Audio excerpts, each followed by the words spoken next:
Review for Cool Hand Luke, 1967, starring Paul Newman. So obviously this movie's a classic. Paul Newman, great actor. One of my favorite movies of the 60s, I'd say.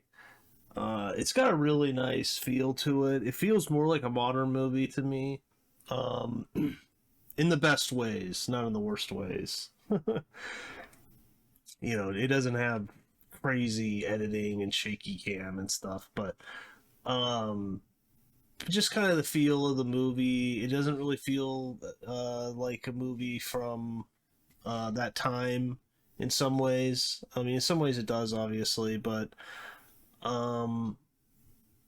so yeah, it's kind of like a movie. I think is it 68, like 2001: A Space Odyssey. It doesn't really feel like a movie from 68. Feels like a movie maybe from like the mid 70s or something. And I'd say the same for this. So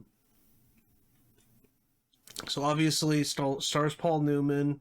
Beginning of the movie, he almost like seems like he wants to get arrested. He's knocking off the tops of meters for cars, and I guess he plans on taking them and breaking them open and then taking all the coins.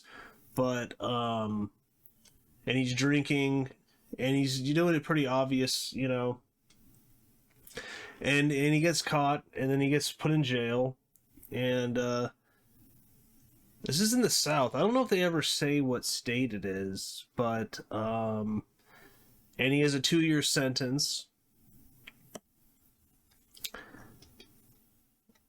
And this is where he meets George Kennedy, who is the co-star, definitely the guy with the second most amount of time in the movie.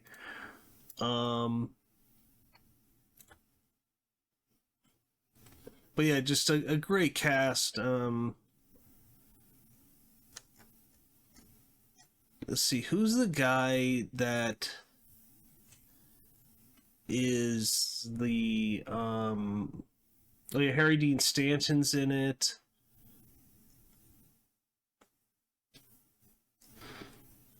Let's see, who's the guy that's like the warden? I don't know, I'm trying to find. Oh yeah, this is him. Strother Martin. He's in a bunch of stuff. Yeah, he's in Slapshot. That's right. Okay. Which is another pretty funny movie from Newman.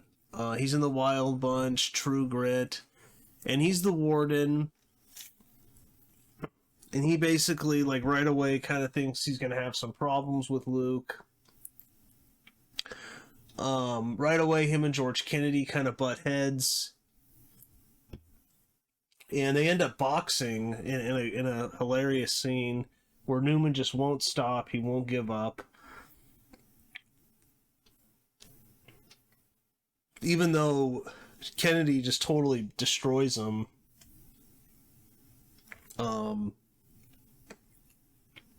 Pretty funny scene, because he just keeps swinging at him even though he's totally lost the fight. Which says something about Paul Newman's character, which happens in the movie. But yeah, just a really enjoyable movie. He's called Cool Hand Luke because he's gambling, and he always just stays cool, and he's hard to beat in poker. But yeah, Paul Newman, he's one of those actors where he could just, almost in like every movie I've seen him in, it's like, well, at least he's good in it and entertaining. There's definitely a kind of subplot with him. I guess he's an atheist or agnostic, I guess. He definitely has some problems with religion. And that's touched on a couple times in the movie. I think he is called an atheist. At one point, the guards and the warden don't like that, He kind of taunts God a few times in the movie. And then at the very end, that happens even more because he's in a church. But it's an interesting movie. It's very well photographed. It's just when I was watching it this time, I was like, man, this movie's so good looking. And it's the cinematographer's Conrad Hall. Okay, he did Road to Perdition, American Beauty, Butch Cassidy and the Sundance Kid, Tequila Sunrise. I don't think I've seen that. Marathon Man. Yeah, wow, this guy's one of the greats.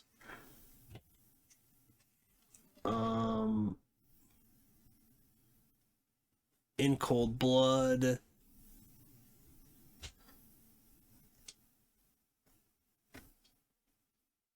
A Civil Action. So yeah, Road to Perdition was one of his last movies that he did.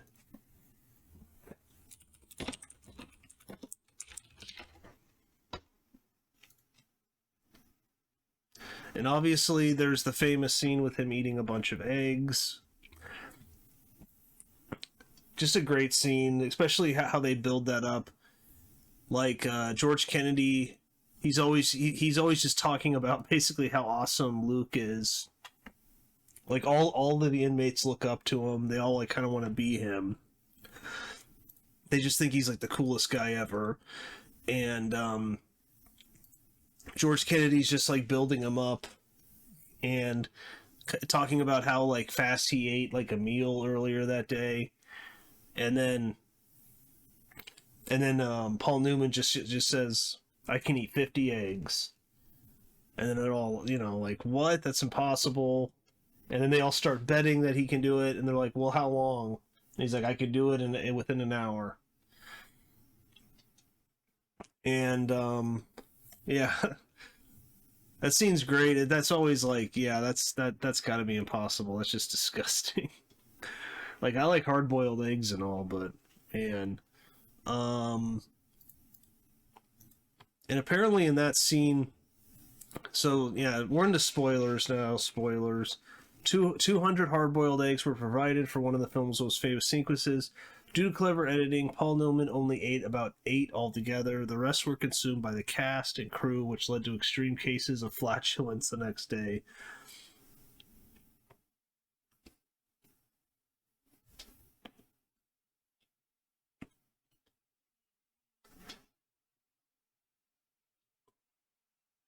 The opening scene in which Luke is cutting off the heads of parking meters was filmed in Lodi, California.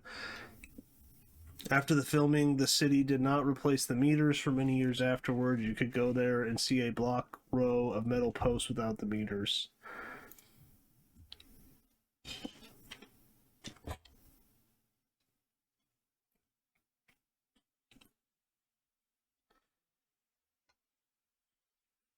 Oh yeah, in the road tarring sequence, the actors actually blacktopped a mile stretch of highway for the county.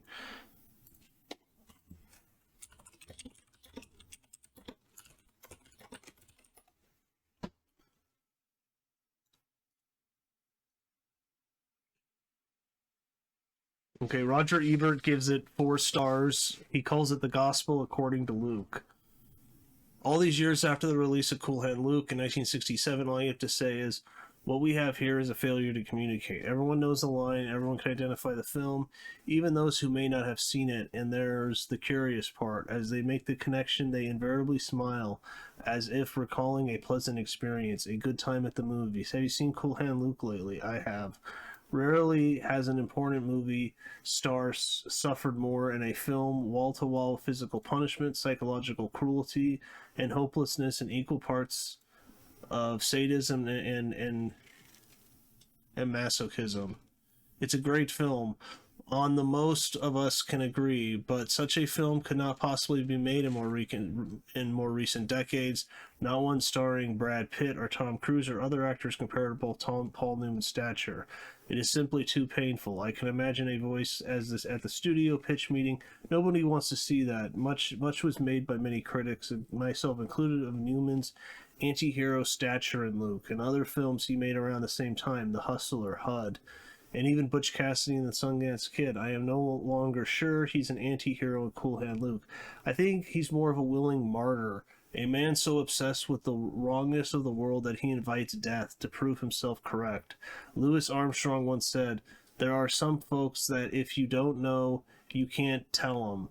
The brutal guards who rule the work camps where Luke is a prisoner demonstrate time and time again that if he escapes, he will be captured and punished within an inch of his life. Since he knows that, is he seeking the punishment? The film is an effectively physical production set in the South, but filmed around Stockton, California in a bleak rural landscape. 50 prisoners, counted daily, are assigned to a work gang under the fierce eyes of the captain and the never-seen eyes of Boss Gottfried, Morgan Woodward, whose reflecting sunglasses get him described as the man with no eyes. The gang is ruled by its top dog, a prisoner named Dragline, George Kennedy. The newcomer Luke loses little time to challenge Dragline's authority, and they have a boxing match during which Dragline beats him almost to death. It is a point of pride to Luke that he hauls himself to his feet and refuses to admit defeat, and this, we discover, will be his method throughout the movie. He can't win, but he can continue to absorb punishment indefinitely. The director Stuart Rosenberg, working with the great cinematographer Conrad Hall, evokes the punishing heat of the location, where shirts stick to skin and dust sticks to everything. The prisoners cut weed, dig ditches, and tar roads in the road job, urged on by Luke to shove gravel on fresh oil so quickly the boss can hardly keep up. Another example of taking the moral high ground by physical travail. In the bunkhouse, Dragline, respecting Luke's stubbornness in their fight, becomes Luke's biggest admirer, and the kind of dynamic is set up that we might recognize from other prisoner movie characters. Robert Dreyfuss, Dennis Hopper, play assigned roles in the groups that witness and admire Luke. Isn't Dennis Hopper in this?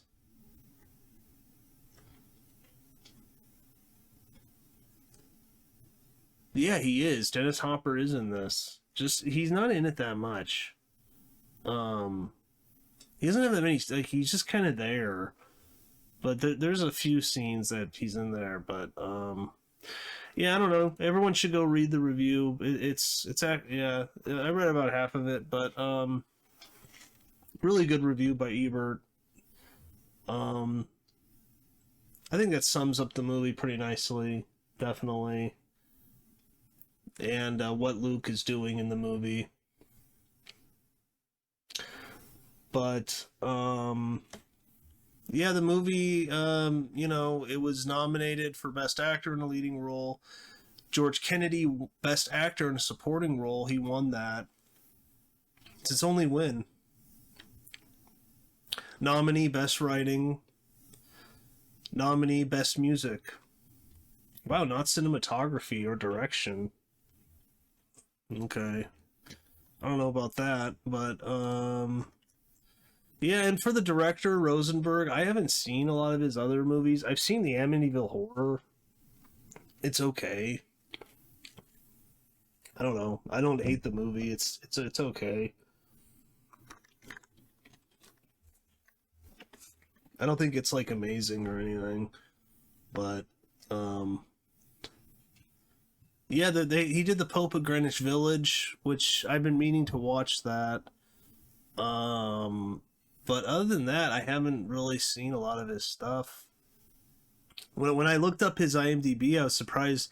Oh, he did the Amityville Horror, because it's just, it's kind of a mediocre movie. I don't know. Maybe back then, in 1979, it was like really shocking and great.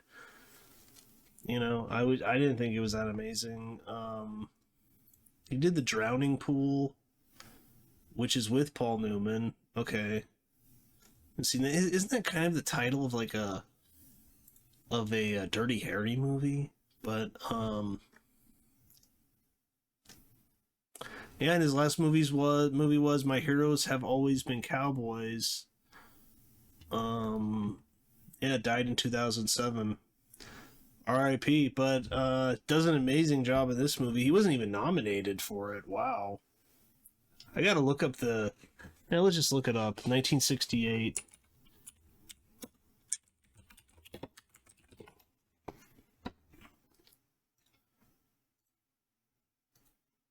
So, In the Heat of the Night won Best Director.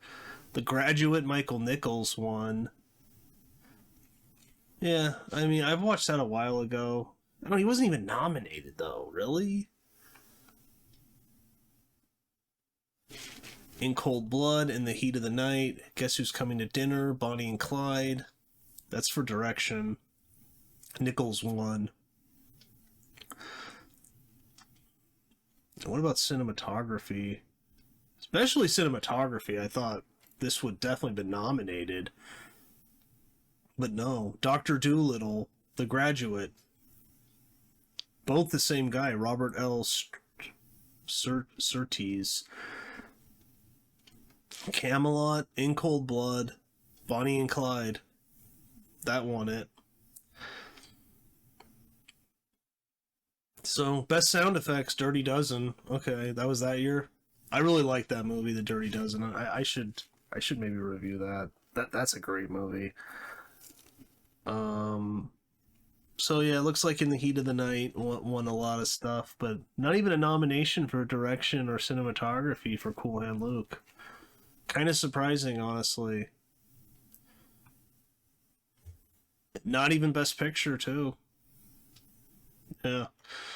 But anyways, yeah, awesome movie. Rewatching it, I just forgot how good it was. Cause I remember liking it. I watched it a long time ago. I remember, okay, that was good. I remember that. But rewatching it, I was like, man, this movie's amazing. Definitely a very, very good movie. An interesting movie, too, of a character study of Luke, I would say. And yeah, R.I.P. Paul Newman, great actor. You know, the same guy who shot Road to Perdition. I really like that movie. But that's more of Tom Hanks's movie, but he's really good in it too, Newman. Slapshot's really good too, with Newman in it. And yeah, and The Sting, of course, you know. But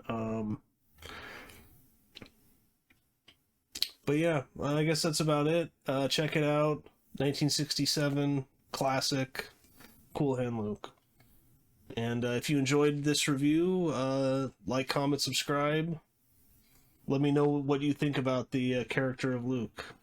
But yeah, that's about it. See you next time.